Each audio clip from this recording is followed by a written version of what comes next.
ಇದ್ದಿದ್ದನಿದ್ದಂಗೆ ಸ್ಟ್ರೈಟಾಗಿ ಯಾವುದೋ ಫಿಲ್ಟರ್ ಇಲ್ದಂಗೆ ಮಾತಾಡ್ತೀನಿ. ಅದಕ್ಕೂ ಮುಂಚೆ ಎಲ್ಲರಿಗೂ welcome back to my channel. ನಾನು ರೀಸೆಂಟಾಗಿ ನೋಡಿದಂಥ ಸಿನಿಮಾ ಅಂದರೆ F1.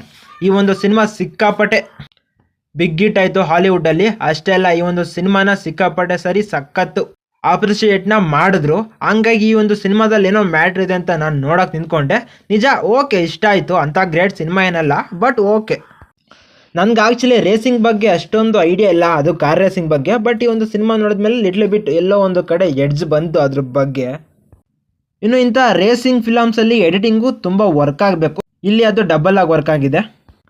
ಸನ್ನಿ ಅನ್ನೋ ಒಬ್ಬ ರೇಸರು 30 ವರ್ಷದ ಹಿಂದೆ ಒಂದು ಕಾರ್ ರೇಸಲ್ಲಿ ಆಕ್ಸಿಡೆಂಟ್ಗೆ ಒಳಗಾಗಿರ್ತಾನೆ. ಆ ಒಂದು ಮೆಂಟಲ್ ಇಶ್ಯೂನಲ್ಲಿ ಅವನಿರ್ತಾನೆ. ಅಷ್ಟೇ ಅಲ್ಲ, ಇಲ್ಲಿ ಕೂಡ ಅವನದು ಚಿಕ್ಕ ಪುಟ್ಟ ಕಾರ್ ರೇಸಿಂಗ್ನಲ್ಲಿ ಪರ್ಫಾರ್ಮ್ ಮಾಡ್ಕೊಂಡಿರ್ತಾನೆ. ಬಟ್ ಅಂಥವನ್ನ ಅವನು ಒಬ್ಬ ಫ್ರೆಂಡು, ಎಕ್ಸ್ಪೀರಿಯನ್ಸ್ ಇರೋ ಒಬ್ಬ ಡ್ರೈವರ್ ಬೇಕು ರೇಸಿಂಗಿಗೆ ಅಂತ ಮತ್ತೆ ರೇಸಿಗೆ ಕರ್ಕೊಂಡು ಹೋಗ್ತಾನೆ. ಕೆಲವೊಂದು ಕಡೆ ಎಮೋಷನಲ್ಲಿ ಈ ಒಂದು ಸಿನಿಮಾ ಕನೆಕ್ಟ್ ಆಗುತ್ತೆ, ಕೆಲವೊಂದು ಕಡೆ ಬ್ರಿಲಿಯನ್ಸಿ ಕೂಡ ತುಂಬ ವರ್ಕ್ ಆಗುತ್ತೆ.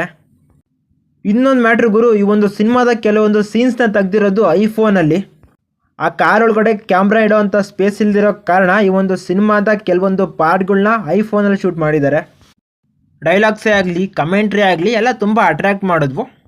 ಸ್ಪೋರ್ಟ್ ಡ್ರಾಮಾಸೇ ಆಗಲಿ ಅಥವಾ ಕಾರ್ ರೇಸಿಂಗ್ ಸಿನಿಮಾಗಳನ್ನೇ ಆಗಲಿ, ನೋಡೋರಿಗೆ ಈ ಒಂದು ಸಿನಿಮಾ ತುಂಬ ಇಷ್ಟ ಆಗುತ್ತೆ. ನಾರ್ಮಲ್ ಆಡಿಯನ್ಸ್ಗೂ ಕೂಡ ಈ ಒಂದು ಸಿನಿಮಾ ಒಳ್ಳೆ ಫೀಲಾಗಿ ಕೊಡುತ್ತೆ. ಅದರಲ್ಲೂ ಕ್ಲೈಮ್ಯಾಕ್ಸಲ್ಲಿ ಒಂಥರ ಎಮೋಷನಲ್ ಆಗಿ ಆಡಿಯನ್ಸ್ ಎಲ್ಲ ಕನೆಕ್ಟ್ ಆಗೋ ರೇಂಜಿಗೆ ಕನ್ವೆನ ಮಾಡಿದ್ದಾರೆ. ಚಿಕ್ಕ ಮಕ್ಳಿಗೆ ಕನೆಕ್ಟ್ ಆಗುತ್ತೋ ಇಲ್ವೋ ಗೊತ್ತಿಲ್ಲ, ಬಟ್ ಒಂದು ಸರ್ಟೈನ್ ಏಜಲ್ಲಿರೋ ಆಡಿಯನ್ಸ್ಗೆ ಈ ಒಂದು ಸಿನಿಮಾ ಇಷ್ಟ ಆಗುತ್ತೆ. ಕ್ವಾಲಿಟೀಸ್ ಎಲ್ಲ ಕರೆಕ್ಟಾಗೆ ಪರ್ಫೆಕ್ಟಾಗೇ ಇದೆ. ಈ ಒಂದು cinema apple TV, Amazon prime video, YouTube ಮತ್ತು ಗೂಗಲ್ TV ಈ ಎಲ್ಲ ಚಾನಲ್ಗಳಲ್ಲೂ, ಈ ಎಲ್ಲ OTTಗಳಲ್ಲೂ ಕೂಡ ರೆಂಟಿಗೆ ಅವೈಲೇಬಲ್ ಇದೆ. ಯಾರಾದರೂ ನೋಡಿಲ್ಲ ಅಂದರೆ ನೋಡಿ, ಇಷ್ಟ ಆಗ್ಬೋದು. ನನಗಂತೂ ಓಕೆ, ವರ್ಕೌಟ್ ಆಯಿತು. ಇನ್ನೇನು ಗೈಸ್, ನಾನು ಮತ್ತೆ ಸಿಗ್ತಾ ಇರ್ತೀನಿ. ಬಾಯ್.